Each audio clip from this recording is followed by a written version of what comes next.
Tonight on Cronkite News, what you need to know before tomorrow's election, including some key initiatives on this year's ballot.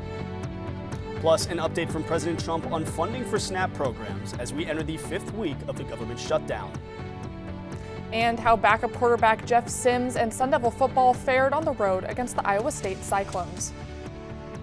Good evening and welcome to Cronkite News. I'm Macy Markham. And I'm Jacob Shanker. Thank you for joining us.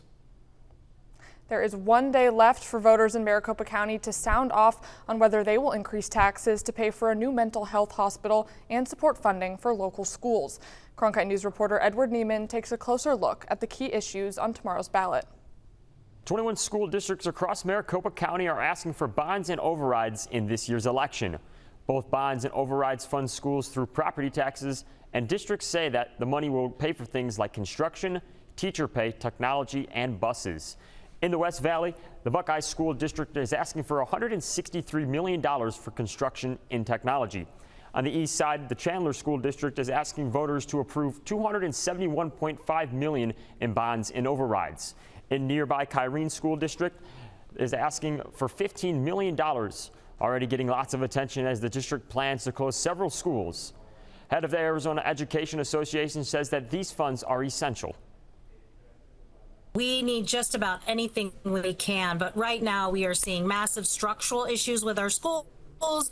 We're seeing the inability to keep up with security that is needed, updating resources. These are all things that every kid deserves.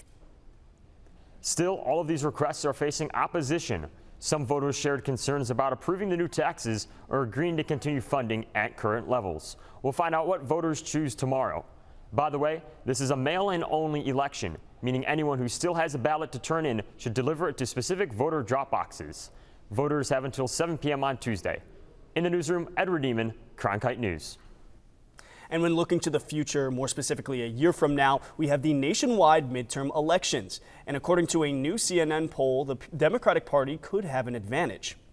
According to the poll, 47% of registered voters say they would pick a Democrat if the election was held today.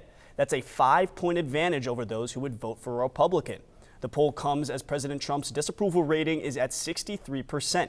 That's the highest it's been in either of his presidential terms. Today, Hispanic leaders in Congress rolled out a plan to improve oversight and accountability of immigration and customs enforcement. The demands come in the wake of aggressive ICE raids in Chicago, New York, and other cities. Joining us to discuss all of this is Grace Berry from our Washington bureau. So let's start with what the lawmakers had to say about the ICE operations, Grace. Democrats are angry about the raids, the use of tear gas, the middle of the night knocks at the door, and the fear that U.S. citizens have.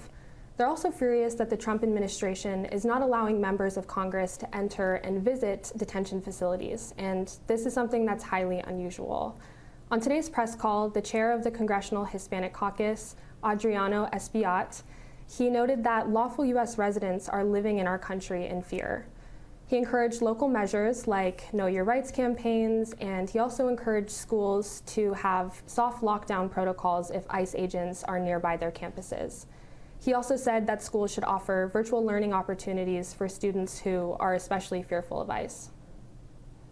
And the president of the nonprofit Hispanic Federation was part of this call too. So what did he say? He made a call to Congress to ensure that all detainees have access to interpreters, to medical care, and to legal representation. He also said he wants mandatory body cameras for all ICE agents and to make sure that they have visible identification when they have encounters with the public. And this has been an issue in these raids. There's masked agents pulling up in unmarked vehicles and taking people off the streets. So what is the actual likelihood of these reforms being implemented? It's not likely. Republicans control the House and the Senate, and even if it did get past Congress, President Trump would veto it once it came across his desk. Last night on 60 Minutes, Trump said that he thinks that immigration raids in this country haven't gone far enough. Grace Berry in Washington, thank you. President Donald Trump saying today that SNAP food programs will be partially funded during the government shutdown. This coming after 2 judges ruled the programs must continue running. The government will dip into an emergency fund of $4.65 billion. SNAP programs normally cost about $8 billion per month nationally. It is unclear how much people will get or how quick those payments will show up for the nearly 42 million Americans who rely on the service. Meanwhile, U.S. Defense Secretary Pete Hegseth has been traveling across Asia, and today is the first day of his 2-day visit to South Korea. Hegseth met with the South Korean defense minister at the DMZ to talk about key alliance issues, including security and defense spending. The meeting comes as South Korean officials fear that the Trump administration may demand higher payments for U.S. military presence in the country. And coming up next, a look into Arizona's range riders. We'll see how these people help protect Arizona wildlife and navigate the desert at all times of the year. A lot of times I'll come through here and there'll be cattle laying down and I'm like, oh heck. So you just stare at them and then you see an ear twitch. Okay, that one's good. More on what the role of a range rider is and which animals they interact with the most. Coming up on Cronkite News. As a teacher, you just want to reach people. You want to make a difference. You want to help them. I have an opportunity to do something I never imagined I would be able to do. Go out and build the best biology class the world has ever seen. When you go into Dreamscape Learn, you put on a set of goggles and you can go anywhere. You can be anyone and do anything. The thing about Arizona State University is they're always thinking about what's next. We can create virtual reality experiences so that you can learn by exploring in a virtual world the way that scientists explore in the real world. And kids can feel that. All these emotions are what help the brain encode information. When I see a student come out of VR, the look on their face is nothing like I've ever seen when I finish a lecture. They look so happy to be there in that moment. You know that you've reached them. Welcome back. And you know, Jacob, since the 80s, we've had ranchers, environmentalists, and government groups. They've all been working together to reintroduce the Mexican gray wolf back into the wild. The first wolves were released in 1998, and since then, almost 280 are back in the wild. But the growth hasn't been without controversy. Charlie Vicario went on a hunt of sorts for wolves in eastern Arizona and tells us about a unique program to keep these predators in check.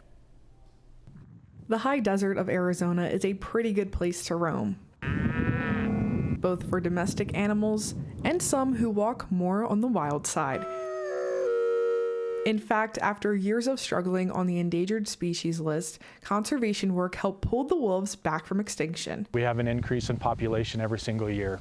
So we're trying to get to the 320 mark for the wolves. But not everyone in Arizona welcomes its return. I think one of the biggest misconceptions people might have is people's fear of wolves. Movies and culture have really shown that wolves are these terrifying animals that are out to get you, right? As Mexican wolves move into areas like this one, they're hunting a new kind of prey, cattle. A single loss of the animal right behind me could cost a rancher up to thousands of dollars. Richard Kaufman covers hundreds of miles of rangeland on 4 wheels. Some of it's a lot of just driving around and looking at the cattle and looking at our maps and making sure nothing's messing with them at the moment. So, as a range rider, he's keeping an eye on the 4-legged animals, both predator and prey, making sure the wolves don't get too close. a lot of times I'll come through here and there'll be cattle laying down and I'm like, oh heck. So you just stare at them and then you see an ear twitch. Okay, that one's good. All those look good. There's some back out further that I like to take a look at. But he relies on more than just his eyes. With technology like satellite GPS collars, Kaufman tracks wolf movement across northeastern Arizona. And when his radio starts to beep, it's time to act fast. And you start hearing that beep, it's a oh heck kind of moment. And then we can actually pinpoint, you know, okay, they're over on the reservation. We don't have to worry about it. Or the cattle are there, but they're over here. Kaufman is one of 2 range riders with eyes on cattle and wolves, a duo trained and outfitted by the Arizona Game and Fish Department. That are here year-round, and that's a huge help because depredations don't just come in the summer, they don't just come in the fall, they come whenever there's wolves and cattle in the same area. Every year, new wolves are tracked and tagged in an effort to protect them and their prey. Kaufman is focused mainly on protecting cattle and the livelihood they provide. They've had a lot of success, but he can't be everywhere at once. Yeah, it hits you. Like, man, what could I have done? Did I do something wrong? Did I not see something? Did I not go far enough? On the day we were out riding, we didn't see any wolves, but we got a glimpse of a way of life that Kaufman is happy to protect. And even if he doesn't hear a lot of appreciation from these guys, hearing from their owners is enough to keep him riding the range. And for them to say, thank you, we appreciate what you do, that makes you feel good. In Pine Top, Arizona, Charlie Vicario, Cronkite News. Now, these wolf babysitters do carry some power. They use a technique called hazing, where they use rubber bullets and cracker shells to scare off predators. And a pleasant surprise for drivers in Scottsdale this morning as a new lane opens on the Loop 101 Pima Freeway. The new northbound lane runs from Shea Boulevard to Princess Drive on Loop 101. This increases the lanes from 3 to 4, and the improvement project began in January 2024, and ADOT is scheduled to finish all work in 2026. The project will continue with a closure this weekend to finish work on the new southbound lane. OpenAI and Amazon have signed a multi-billion-dollar deal that will move ChatGPT computing to Amazon software. OpenAI will have access to NVIDIA AI chips. Amazon says they plan to have OpenAI integrated by the end of 2026. NVIDIA chips are manufactured by Taiwanese tech company TSMC, which has a factory here in Arizona.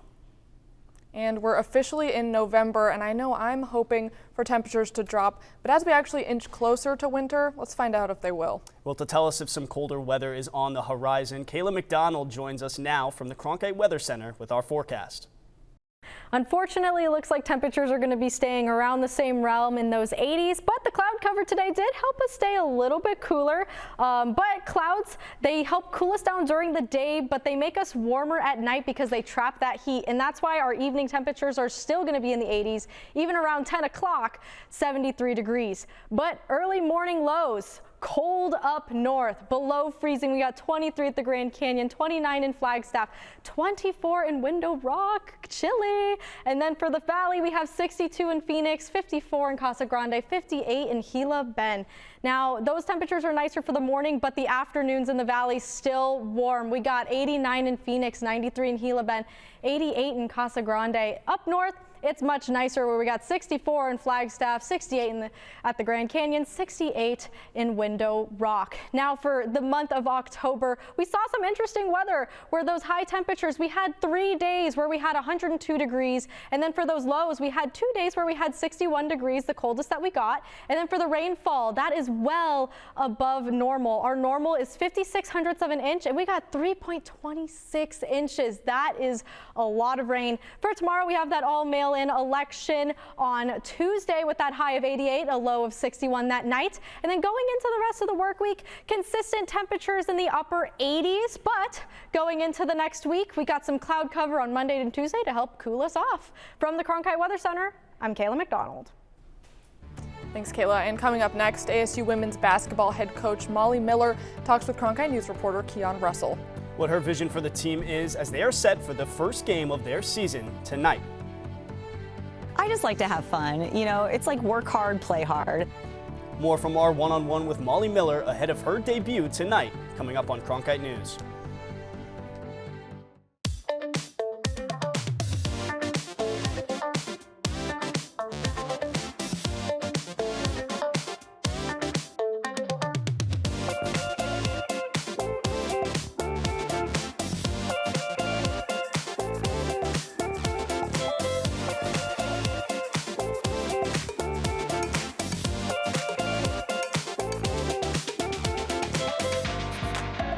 This is where Cronkite can be creative.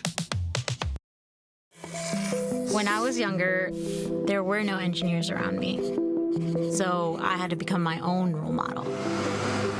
At ASU, I wasn't just learning to be an engineer. I was actually engineering. And graduating, I already had real-world jobs lined up. Before ASU, my goal was to be a strong, confident woman. And when I left, I became a strong, confident engineer.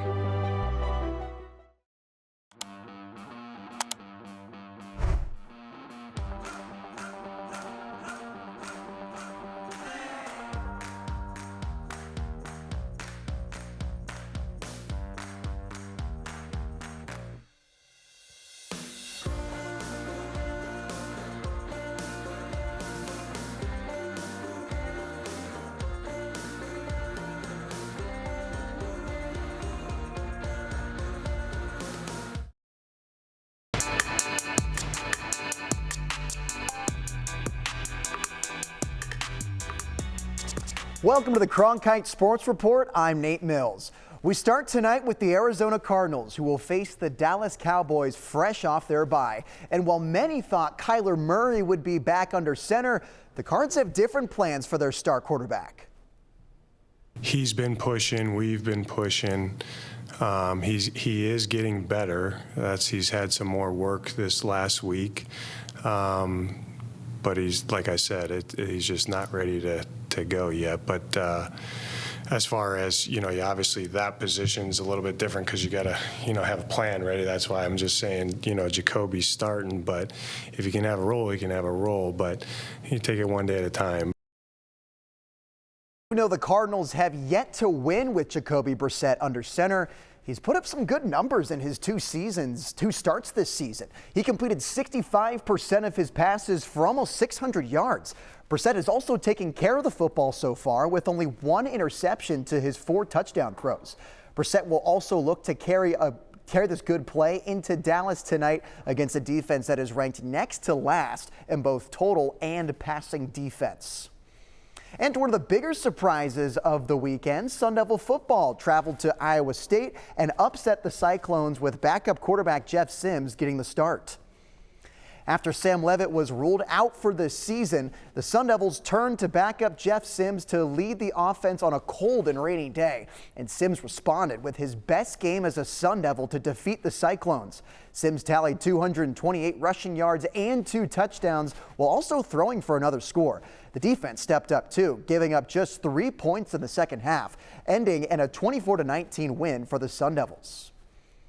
And as Sun Devil football will have a break heading into the bye week, a new era is underway for Arizona State women's basketball. New head coach Molly Miller is known for turning programs into winners, and now she's bringing that same fire to the Sun Devils. Cronkite News reporter Keon Russell was able to catch up with her before tonight's season opener. Can you believe that you were hired in March and we're already here where the season is getting ready to take place? Time flies when you're having fun. We're having fun over here. All right, Coach, you obviously dominated there at GCU, breaking records on a historic pace. How do you plan to, bring some of that success that you captured over there here in this Arizona State program who is looking to restore some of that foundation and get back to their winning ways? Yeah, the brand travels. I mean, it's a winning brand. I think it transcends levels, geography, whatever you want to say. We hang our hat on our defense. We're convicted to it. We're going to get after it. We play relentless on both ends. So that's a winning recipe.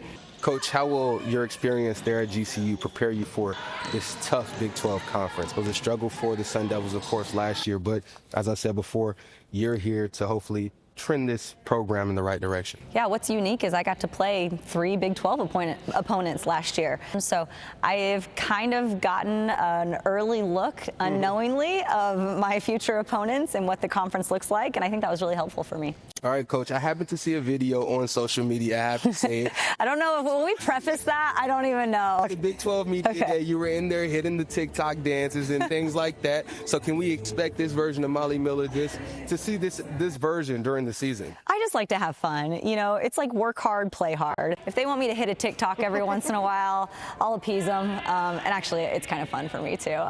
Just doing something outside of basketball and having fun and being human, that's what it's all about. From the coach's perspective, Coach Molly Miller, what would be the game plan in the scouting report to stop somebody like yourself? I love that. I've never been asked this question. Exactly. So if you can tell by my stature, I'm a little feisty ankle biter. So you're going to have to match my motor because I get after it. Probably take my right hand away a little bit because I was dominant slasher. I could shoot it okay to be respected. I love to draw fouls, so don't bail me out. Coach, how excited are you to get your first crack here in the Big 12, like I said, with Arizona State? How exciting is that? Yeah, I'm getting everyone to come. I'm asking my neighbor to ask their hairdresser and dog walkers, and because the brand is exciting.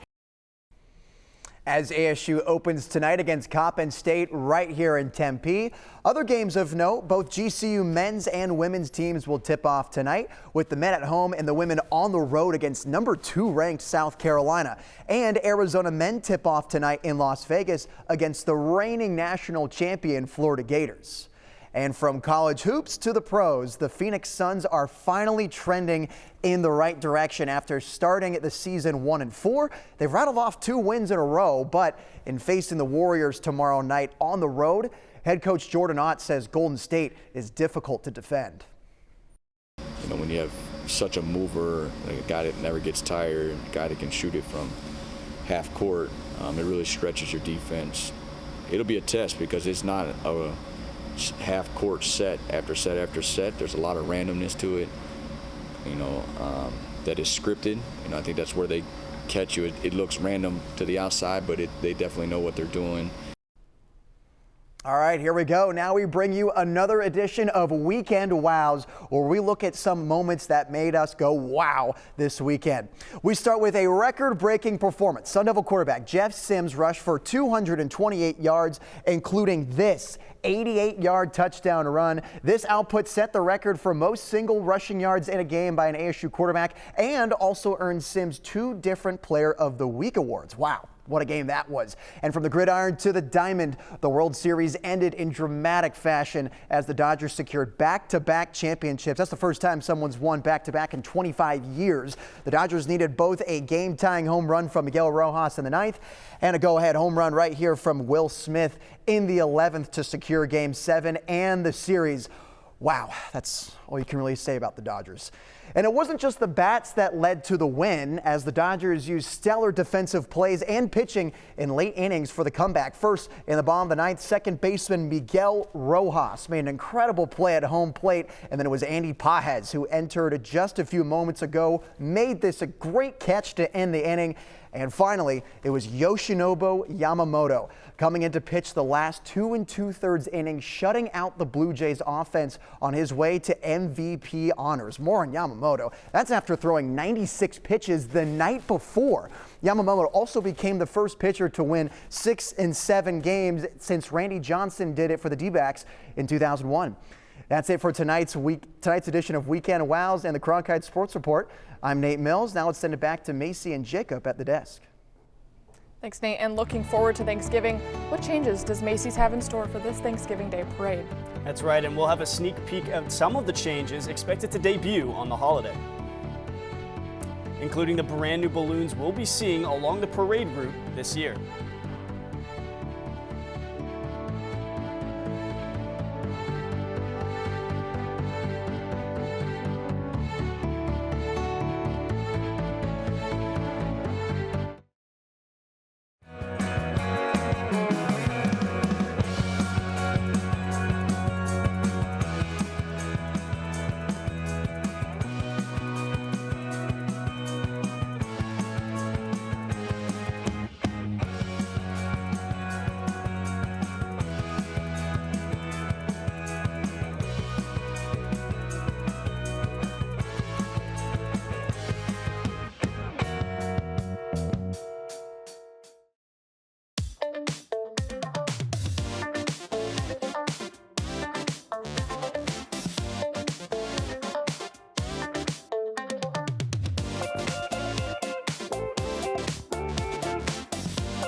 This is where Cronkite can be creative.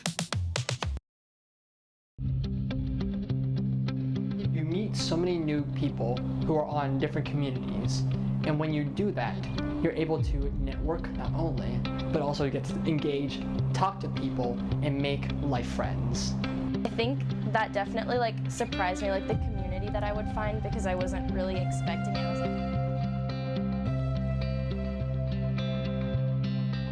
Freedom. Friendly. Nice. I'd say cozy. As a teacher, you just want to reach people. You want to make a difference. You want to help them. I have an opportunity to do something I never imagined I would be able to do. Go out and build the best biology class the world has ever seen. When you go into Dreamscape Learn, you put on a set of goggles and you can go anywhere. You can be anyone and do anything. The thing about Arizona State University is they're always thinking about what's next. We can create virtual reality experiences so that you can learn by exploring in a virtual world the way that scientists explore in the real world. And kids can feel that. All these emotions are what help the brain encode information. When I see a student come out of VR, the look on their face is nothing like I've ever seen when I finish a lecture. They look so happy to be there in that moment. You know that you've reached them.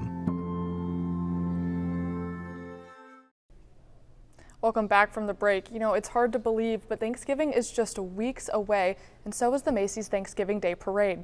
And Macy's has just revealed the new balloons we can expect to see along the parade route. The preview took place at the annual Macy's Thanksgiving Day Balloon Fest event in East Rutherford, New Jersey. Volunteer handlers did a test float of all of the new balloons in and around MetLife Stadium.